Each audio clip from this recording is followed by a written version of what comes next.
اور اگر اللہ تعالیٰ ان میں کوئی خوبی دیکھتے تو ان کے سننے کی توفیق دیتے، اور اگر ان کو آپ سنا دے تو ضرور روگردانی کریں گے، بے رخی کرتے ہوئے۔ اللہ مغفر، اللہ کو معلوم ہے نا۔ اے ایمان والو، تم اللہ اور اس کے رسول صلی اللہ علیہ وسلم کہنے کو بجا لایا کرو، اللہ کے حکم کو، پیغمبر صلی اللہ علیہ وسلم کو بات کو مانو، جبکہ رسول اللہ صلی اللہ علیہ وسلم تم کو تمہاری زندگی بخشش چیز کی طرف بلاتے ہیں۔ جو زندگی تمہاری جو زندگی دنیا میں گزر رہے ہیں نا، وہ اس طریقے کی زندگی نہیں، بلکہ اس طریقے سے زندگی کر کے دین اسلام کی طرف بلاتے ہیں، جس میں بخشش ہے اللہ کی طرف سے۔ اور جان رکھو کہ اللہ تعالیٰ آڑ بن جایا کرتا ہے آدمی کے اور اس کے قلب کے درمیان میں۔ قلب مطلب کیا ہے؟ دل۔ اور بلا شک تم سب کو خدائی کے پاس جمع ہونا ہے، سب کو اللہ ہی کے پاس جمع ہونا ہے۔ اور تم ایسے وبال سے بچو کہ جو خاص انہی لوگوں پر واقع نہ ہوگا جو تم میں ان گناہوں ان کے مرتکب ہوئے۔ کیونکہ کیا بولتے ہیں یہاں پر؟ اور تم ایسے وبال سے بچو کہ جو خاص انہی لوگوں پر واقع نہ ہوگا جو تم میں ان گناہوں ان کے مرتکب ہوئے۔ اور یہ جان رکھے کہ اللہ تعالیٰ سخت سزا دینے والے ہیں۔ جو برے کام کرتا ہے نا، اس کو روک بھی لینا۔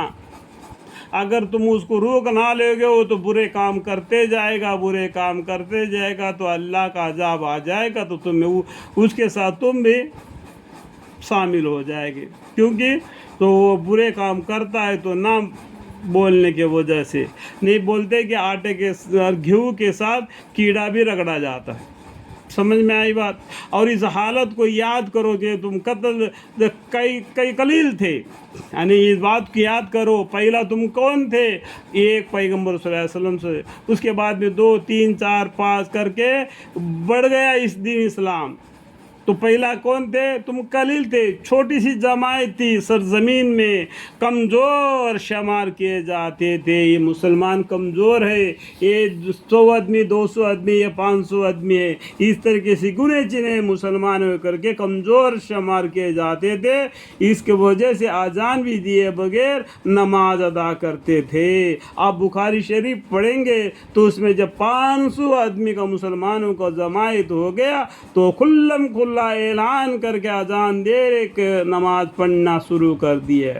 اور اس اندیشہ میں رہتے تھے کہ تم کو مخالف لوگوں نوچ کھسٹ نہ لے، سو اسی حالت میں اللہ نے تم کو مدینہ میں رہنے کو جگہ دی، یعنی مکہ چھوڑ کر مدینہ میں آئے تھے، رہنے کو جگہ دی، اور تم کو اپنی نصرت سے قوت دی۔ اپنے طرف سے اللہ تعالیٰ نصرت والا ہے، اللہ تعالیٰ کے نصرت کے سے قوت دی، اور تم کو نفسی چیزیں کھانے کو عطا فرمائی تاکہ تم شکر کرو۔ الحمدللہ رب العالمین۔ اے ایمان والو، تو اللہ اور رسول صلی اللہ علیہ وسلم کے حقوق میں خلل مت ڈالو، اور قابل حفاظت چیزوں میں خلل مت ڈالو، اور تم تو اس کا مضر ہونا جانتے ہو، یعنی خلل نہیں ڈالنا۔ جو اللہ کا حکم ہے، پیغمبر صلی اللہ علیہ وسلم کے حکم کے اندر میں اپنے طرف سے کچھ ملاوٹ کر کے خلل مت ڈالنا، مضر ہونا جانتے ہو، خلل مت ڈالنا۔